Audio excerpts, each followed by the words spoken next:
Time Pastures, formerly Hugh's Homestead, on Instagram for any length of time, then you may know that this was one of our very first projects, was this giant monitor barn style chicken coop. I was excited. We kind of drew it out and it just turned out really nice. It's definitely weathered over the last 3 years, and I debated painting it, but I don't know, it's weathered so nicely, it looks pretty cool. So it has been a really big week here at Time Pastures.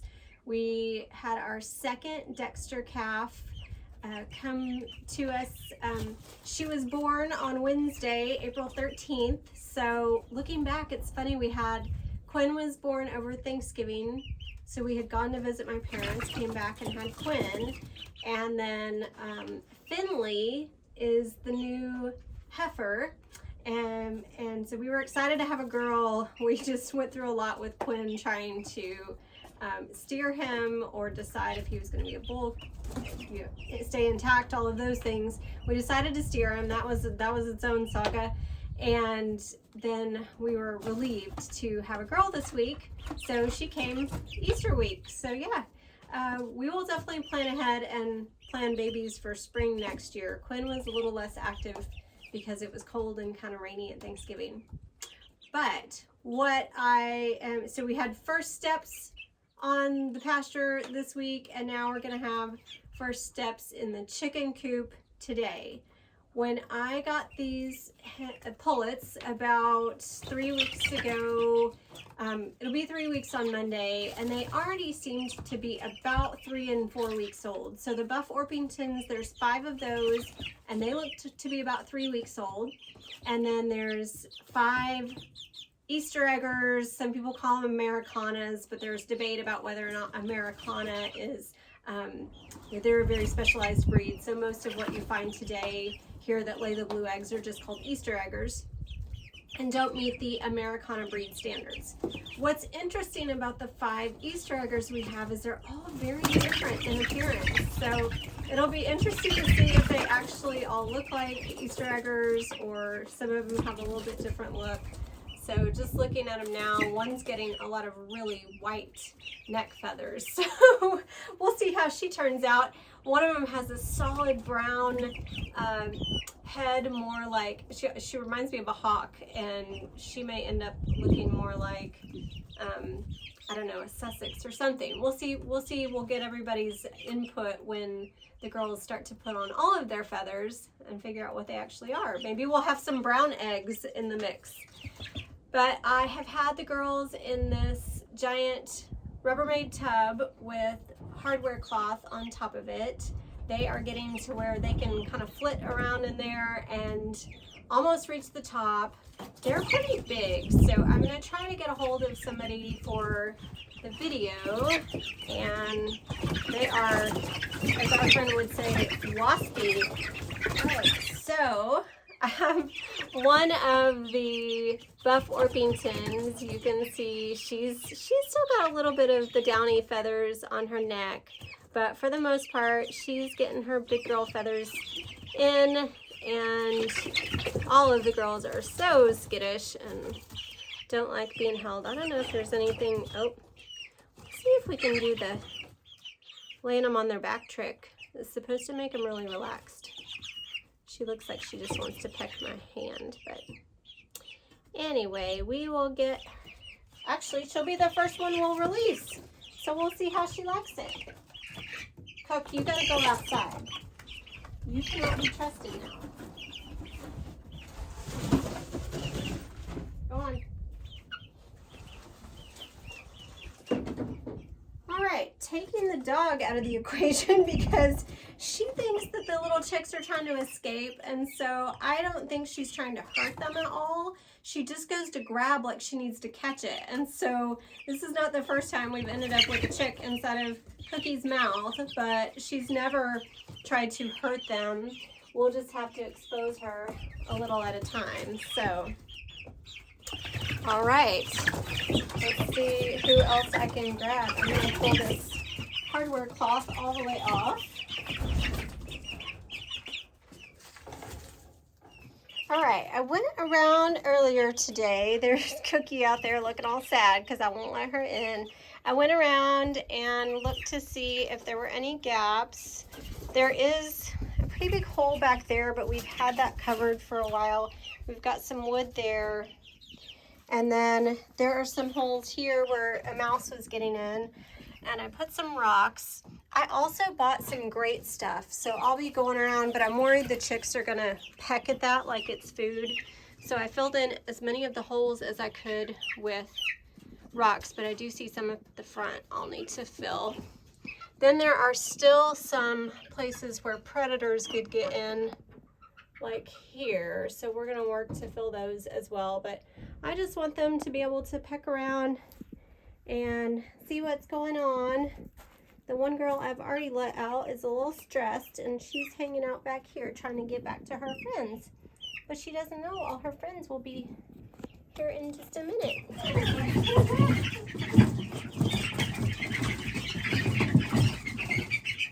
All right, here's number one, or actually number two.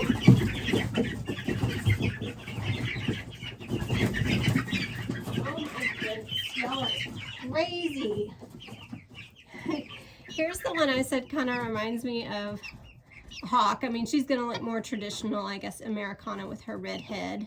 And it looks like you can see they're starting to get the little muff that they get. Oh, Cookie snuck in behind me, so I'm going to have to make sure that she's had chickens two other times, so she doesn't go after them. She just is a little confused. She wants to check everybody out, just like our little baby girls do. All right, Cook, you can be in here, but you gotta be ready.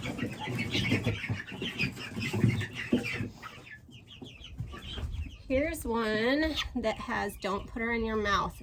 Here's one that's got beautiful like eyeliner. So she's gonna turn out to be a pretty girl.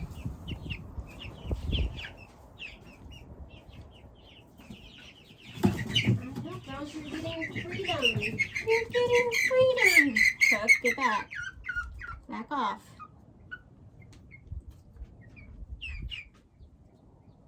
You're getting freedom. You want to go see your friends? Go that way. Alright. You get to see the big, big world. You get to see the big, big world.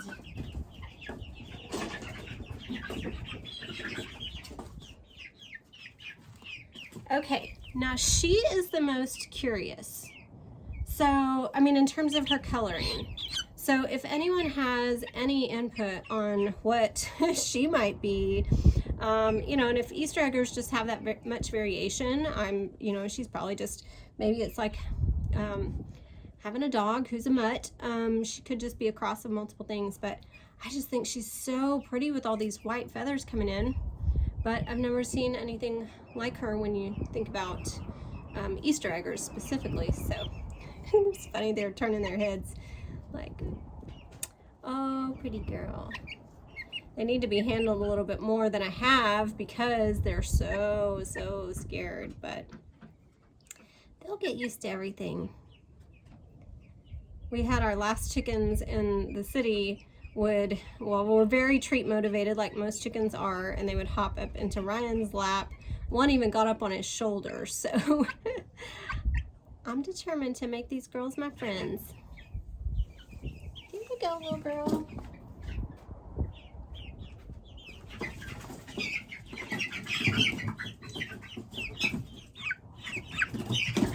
Oh my goodness. Here is another one of the little Easter eggers. It's funny, they won't, like, they keep their head turned toward the, but yeah, she's got darker coloring and that eyeliner.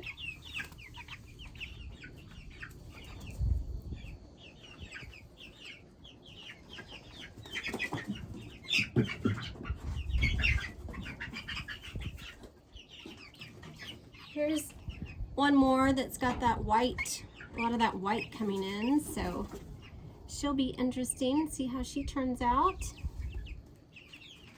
And then I got one more buff pulled out who is, oh, she's fast. So here is our last buff holdout, Buff Orpington. We'll see how everybody does, just hanging out and checking out the coop.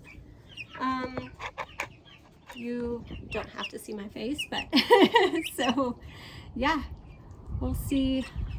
I'll take a little footage, see how everybody's adjusting. All right, we got everybody checking out every little square inch. So we've got a couple of girls exploring over here, starting to peck at stuff there. Got a lot of the girls hanging out on this piece of wood back here. I don't know if they're just trying to hide. Oh, there's a bug. There's either a spider or a cricket. So that's pretty funny. They're already getting to check out insects that might be in the coop. Tapping at the metal like our other chickens always did. I'm gonna refill their food here. And then we got the two that I just let out that are just hanging out the front. They haven't figured out that there's all this space. Now, one thing I see that I did keep trying to go around and pick up were any parts that we were using when we built the coop. So I definitely don't want them to get a hold of that metal. So I will scour even harder. And my mom is actually coming, my parents are coming this weekend, and my mom was bringing the metal detector. So we'll be able to maybe have her sweep through here and make sure there's nothing that can hurt them. Yep, everybody's loving the wood and whatever's going on back there. Flying around. Now they have a chance to flap their wings. They haven't been able to move much there, and Cookie's just checking everybody out. She loves chickens. She just doesn't realize her own strength. So she tries to catch them on occasion, but really she's just after chicken poop, I swear, which is gross, but the reality of it. Yeah, everybody's starting to peck at stuff. Eventually they do need that grit. The little rocks that they're after serve as grit in their crop. So a lot of times if you don't have that, you have to supplement with grit or oyster. Well, oyster shell actually serves a different purpose, but we'll talk more about chicken keeping on another day. But yeah, just wanted to get the girls out, let them explore, and let you guys all witness that with me. It'll be fun too. They'll be able to start to take dirt baths here in this dirt floor. So I think they're gonna like it. They just had to get used to it. So, and Cookie, the little chicken herder. All right, thanks for tuning in. Stay tuned for more farm adventures, more chicken keeping adventures here at Time Pastures. So subscribe to the channel to make sure you don't miss any new releases. And please like this video if you enjoyed seeing our little 6 and 7 week old pullets make their way into henhood and explore their big girl coop. It's like a baby getting a big girl bed. So, yep, here we are. Next phase.